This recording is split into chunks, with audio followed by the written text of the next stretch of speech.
Chapter 3 Magus Temple, Meeting Hall. Good evening, sir. My apprentice is ready to be tested.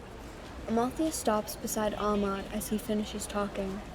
The center of the three hovering sages, Veer, speaks in a slow, haggard voice. Master Ahmad and young Amalthea, so good to see both of you. Please follow me.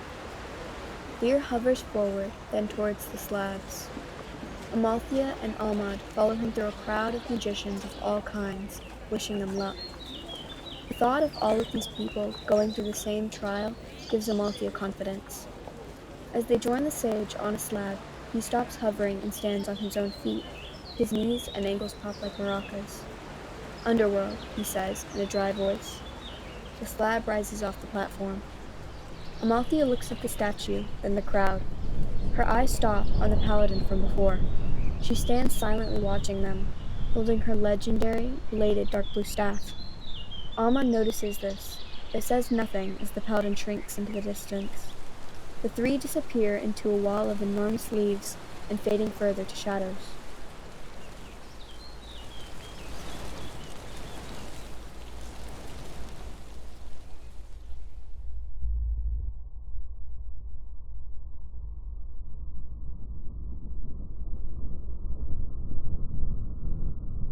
The slab stops in pitch blackness. Here we are, Amalthea. Welcome to Underworld. The sage's words echo into the dark.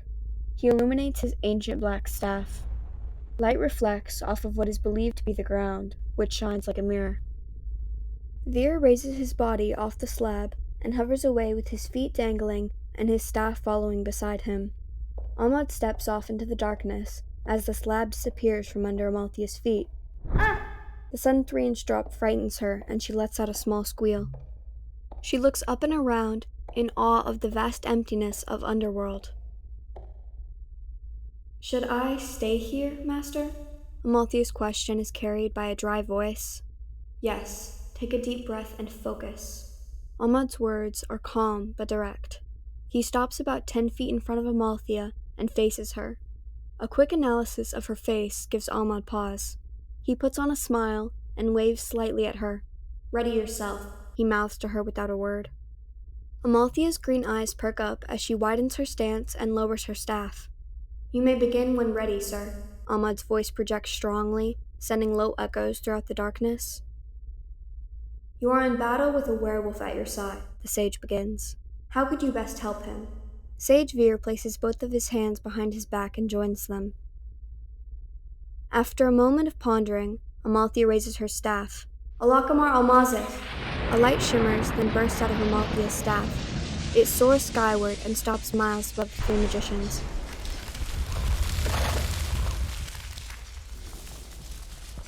After a few seconds, the light dims and hardens into a small copy of the moon. A smile appears on Ahmad's face as the sage continues. A machine reveals his body is infused with a large bomb, which will detonate in 10 seconds. Amalthea lowers her staff as the sage continues. How will you respond? Amalthea looks around with her staff ready. Well, I would use paralyzing light, but... 5 seconds, the sage interrupts. Lux executiantem! Ahmad's eyes widen as a powerful beam of light flashes around him, freezing him in place. Amalthea drops to one knee, breathing heavy. She quickly stands back up and extends her empty hand forward. Tenebris Mundi.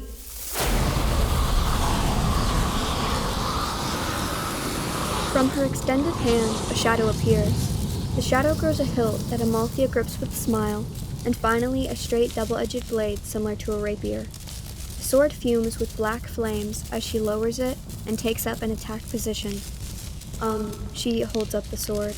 I'd use this for a quick kill before paralyzing light runs out. After a moment of silence, Amalthea says, fearfully, Please don't make me kill my master. Sage Veer laughs slowly as the light beam fades around Ahmad, allowing him to speak once more. Boom, he says quietly, to which Amalthea laughs, then points the dark blade at him. Nope, I already defeated you, with this. Ahmad chuckles at her. You are being charged by an army of water elements, the sage interrupts. How will you stop their advance? The ginger mage takes a moment to consider her options before looking up with a smile. Again, she points her staff upward.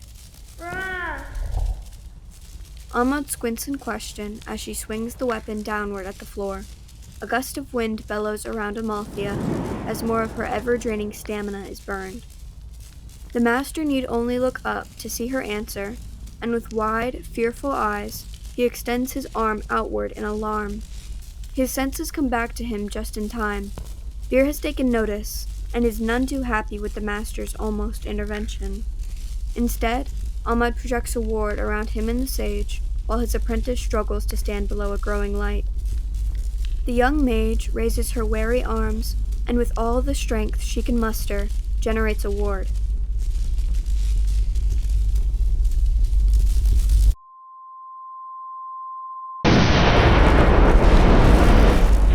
Light flashes from over 1,000 meters away as her fake moon crashes into the ground with a thunderous boom.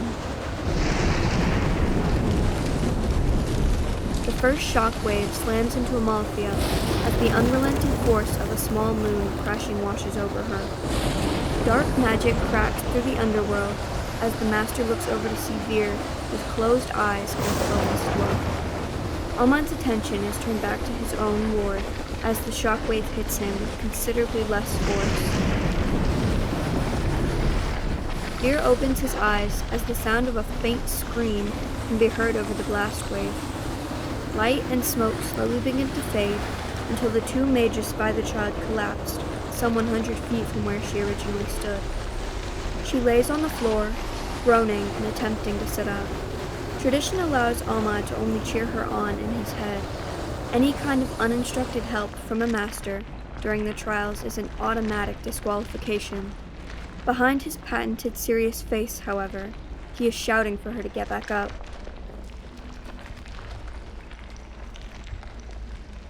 Amalthea stands up warily and extends her hand toward her staff.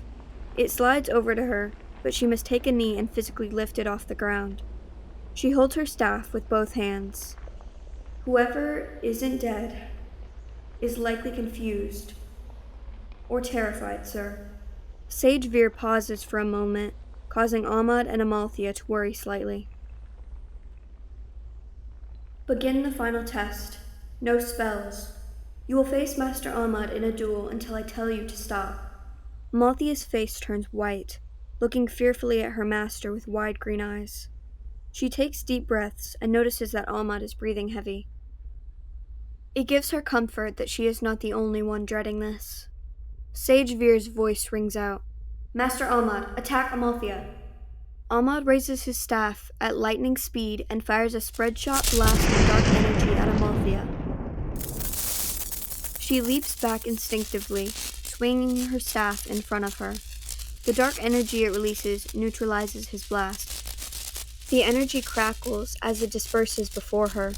A battle cry can be heard. Hurrah! Her master rushes through the clouds of dispersing power. He thrusts his staff toward her shoulder.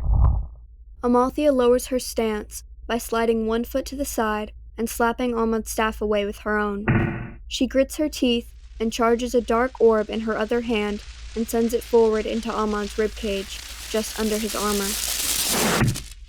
Ahmad stops the attack by grabbing the orb and popping it like a balloon. The resulting blast pushes them both back a few feet. Amalthea regains her footing as adrenaline begins to flow. She bolts for her master and delivers a devastating kick to his hip. As he falls backward, Amalthea pauses, then swings her staff, which has been charging dark energy for a vicious hit across her master's helmet. He grabs the staff and twists it backward in an attempt to make her let go. Ahmad stands, then delivers a hard kick to her abdomen. He then pulls her into a second devastating kick. Amalthea coughs up a little stomach acid and tries to clear her throat. She lets go and blasts dark energy directly from her hands while leaping backwards. This sends her back a good 50 meters. Ahmad glances back at the sage, who is quietly observing. He then looks at his struggling apprentice. When she landed, Amalthea's body was not prepared for the impact, so she tumbled. Her helmet falls off and lands away from her. She quickly rises to her knees, but pauses to catch her breath as her ginger hair drapes around her.